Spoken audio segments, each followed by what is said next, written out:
Our new concerns over the U.S. signing an international treaty that could, some say, undermine Americans' Second Amendment rights. The Obama administration says it is nothing to worry about. But some gun rights advocates say not so fast. We'll debate it. You can decide. Well, the United States signing onto a controversial treaty that regulates global arms trading. Secretary of State John Kerry signing the document earlier at the United Nations, calling it a significant step in keeping the world safe and brushing aside fears that it could in any way undermine the rights of Americans to keep and bear arms. This treaty will not diminish anyone's freedom. In fact, the treaty recognizes the freedom of both individuals and states to obtain, possess, and use arms for legitimate purposes. The National Rifle Association blasted the move, claiming the treaty would require countries to supply information on buyers. Quote, "This treaty threatens individual firearm ownership with an invasive registration scheme. The NRA will continue working with the United States Senate to oppose ratification of the ATT, the arms treaty." Lars Larson is a syndicated radio host for Compass Media Networks. Alan Colmes is host of the Alan Colmes Show. Gentlemen, welcome to you both. Hi. Thank you. All right, so the Secretary Kerry said that the U.S. is proud to have worked on this. It gets us closer to the possibilities of peace, higher levels of security, and the promotion and protection of human rights. Lars, what's wrong with that?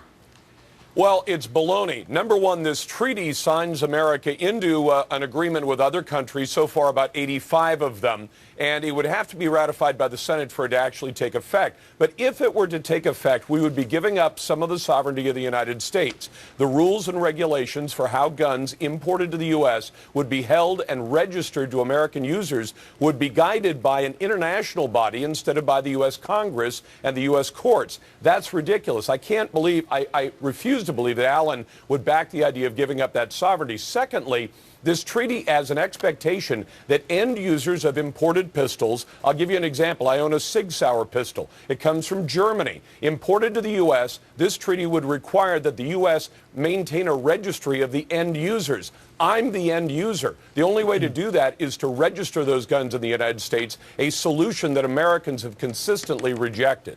Yeah, Alan, I'm guessing any type of what the NRA is calling a de facto registry, and what Lars talks about, you know, what would be the practicalities if this thing plays out to its end result would happen. Alan, you know, the U.S. Senate is not going to go for that. The average American is not going to go for that. Second Amendment? Well, here's what I know. I'm almost the authority on what I know, but not totally. Here's what I know is that in this treaty, it says it's pursuant to national law. So any of this stuff that the NRA is putting out, or the gun advocates who are claiming that it takes away sovereignty, is absolutely categorically untrue. The treaty itself states that this is all pursuant to national laws. So we do not compromise our sovereignty. Nothing is being taken away. The NRA has no credibility. They're the ones who've gone around for years claiming that Obama administration wants to confiscate people's guns. That's untrue. They have no credibility on this. They have their own agenda, which is to help out gun manufacturers, and they are absolutely categorically wrong about what they're saying about this. All right. Well, I would note that D.C. is full of lobbying groups that have interests that are legitimate, that they are, you know, pay people to speak on their behalf, to lobby on their behalf, that kind of thing. And as far as the issue of confiscation, we've seen that happen. It's not like it's never happened. But the gun laws are not about confiscation. The gun control laws have nothing to do with confiscation. That's not the NRA true, has Alan. falsely claimed that that's what Obama wants to do, and that also is categorically untrue. It's a lie. It's Alan, not true. In your own state of New York, they passed a law after the Sandy Hook shooting that requires that everyone who owns a gun with more than a certain number of bullets capacity in the magazine has to get rid of the gun.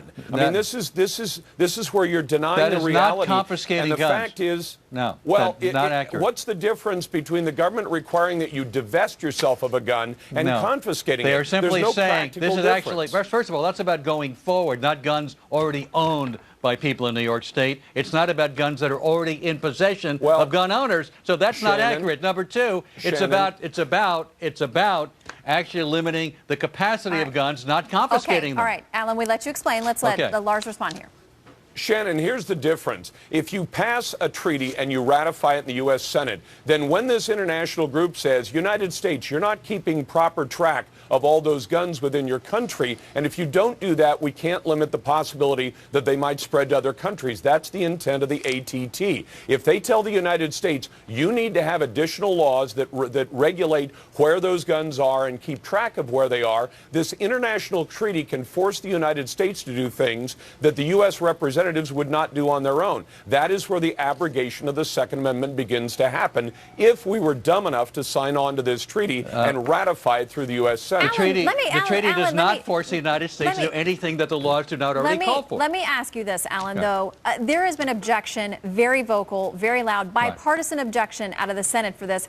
Why would Secretary Kerry go through the optics of signing this thing today at the UN when there's a very good chance it's not going to get past the U.S. Senate? Well, Why would he do it? Or it may or may not get past the U.S. Senate. And it is bipartisan in that from rural areas there are Democrats who think somehow this is inflicting on people's gun rights, which it is not doing. But I would think conservatives would support this because it gets guns out of the hands of rogue nations. The whole purpose of this treaty is to stop the sale of guns from Russia to Syria. That's what the treaty is about. It's not about having anything to do with U.S. sovereignty. It is being absolutely 180% misrepresented. Listen, we are out of time, but it does involve small arms, and it does involve some level of tracking weapons. All right, we got to leave it there. I know you guys could do a whole nother hour on this. Lars and Alan. Guns to Al-Qaeda, but away from U.S. citizens. Wonderful. Good to see you both. Second Amendment. See you later. Take care, Shannon.